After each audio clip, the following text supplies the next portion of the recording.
नमस्कार। आपका एक बार फिर स्वागत है। हमने जो गैमेटोजेनेसिस के अंतर्गत पीछे पढ़ा था, स्पर्मेटोजेनेसिस यानी कि शुक्राणु जनन की प्रक्रिया, आज हम पढ़ेंगे अंड जनन की प्रक्रिया, oogenesis। तो मैं शुरू हूँ इससे पहले मैं आपसे निवेदन करता हूँ, आप मेरे चैनल को लाइक करें और सब्सक्राइब करें, जिससे मेरे आने वाले वीडियो आप देख सकें। ठीक है, अब शुरू होते हैं। अंड जनन।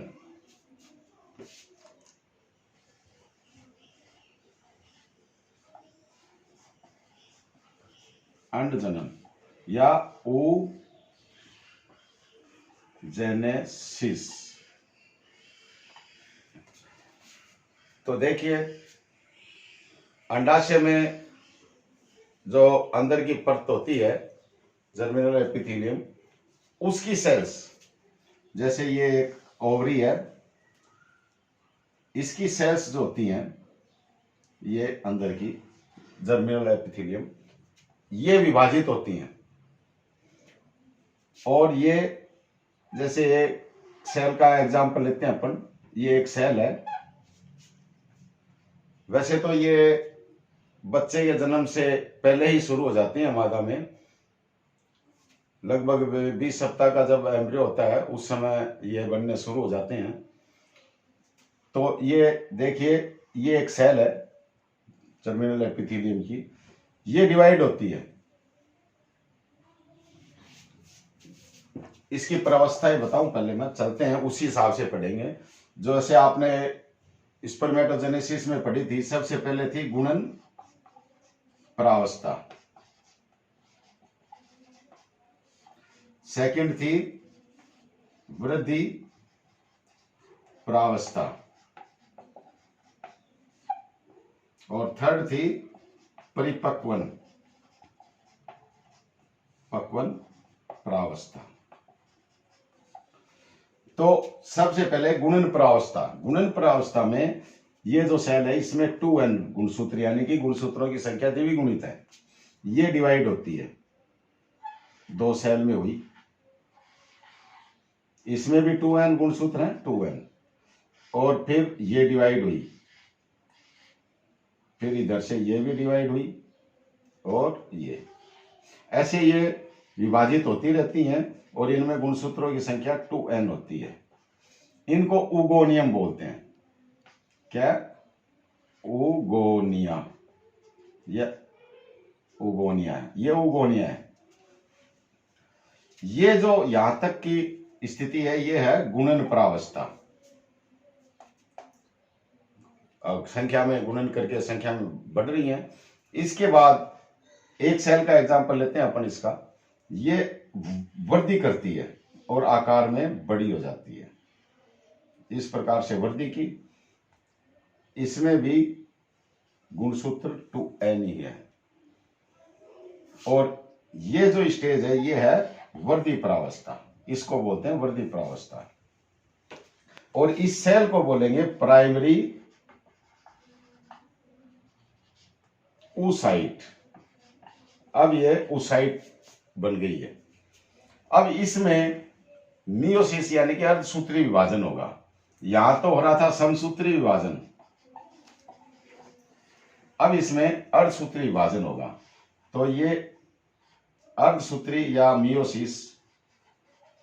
मियोसिस फर्स्ट होने पे ये दो सेल्स बनेंगी। देखिए, स्पर्मेटोजेनेसिस में तो सभी समान आकार की थी, लेकिन इसमें ये एक छोटे आकार की बनती है और एक बड़े आकार की। अब इनमें गुणसूत्रों की संख्या n हो गई। तो आप जानते हो, अर्धसूत्री विभाजन के दौरान गुणसूत्रों की संख्या आधी हो जाती है मियोसिस फर्स्ट में। फिर मियोसिस सेकंड, यहां मियोसिस सेकंड में भी एक बड़ी सेल बनती है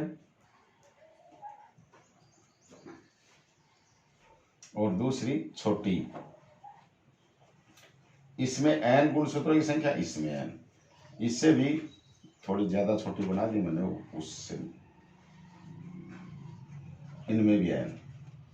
तो इसको तो बोलते हैं first polar body, first polar body. ये है सेकंड पोलर बॉडी। अब ये प्राइमरी oocytes है और ये सेकेंडरी oocytes।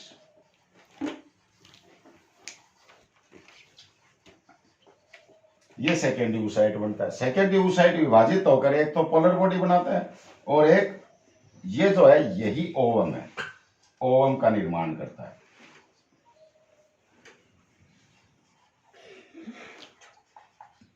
ये ओवम। अब देखिए मैं आपको बताता हूं, ये तो प्रक्रिया होगी बनने की, ये परिपक्वन अवस्था है। ये कौन सी है? परिपक्वन प्रावस्था। तो ये 3 प्रावस्थाएं हो गई, गुणन प्रावस्था, वर्धी प्रावस्था और परिपक्वन प्रावस्था। अब देखिए थोड़ा सा इसमें मैं आगे बताता हूं। जैसे ये ओवरी है, ओवरी में यहां से फोलिकल बनने शुरू होते हैं। जैसे ये स्टार्ट हुई, फिर ऐसे बढ़ते रहते हैं फोलिकल। फोलिकल क्या है? अब जैसे ये प्राइमरी oocyte, सेकेंडरी oocyte, यहां तक की स्टेज आ जाती है। जैसे अब ये है, ये तो सेकेंडरी oocyte है, ये वाला यहाँ, और इसमें चारों तरफ कवर बना हुआ है। इसको तो बोलते हैं, ये तो है फोलिकल, प्राइमरी सेकेंडरी फोलिकल। ये है ग्राफियन फोलिकल, ग्राफियन फोलिकल। ये ग्राफियन फोलिकल फटता है, फिर ये सेकेंडरी oocyte जो है इसमें से निकलती है। तो ये यहां आ गई और ये जो संरचना बच गई ये इस प्रकार से खाली, इसको बोलते हैं corpus luteum, corpus luteum. Corpus luteum ये बाद में हार्मोन्स वगैरह सीक्रेट करती है।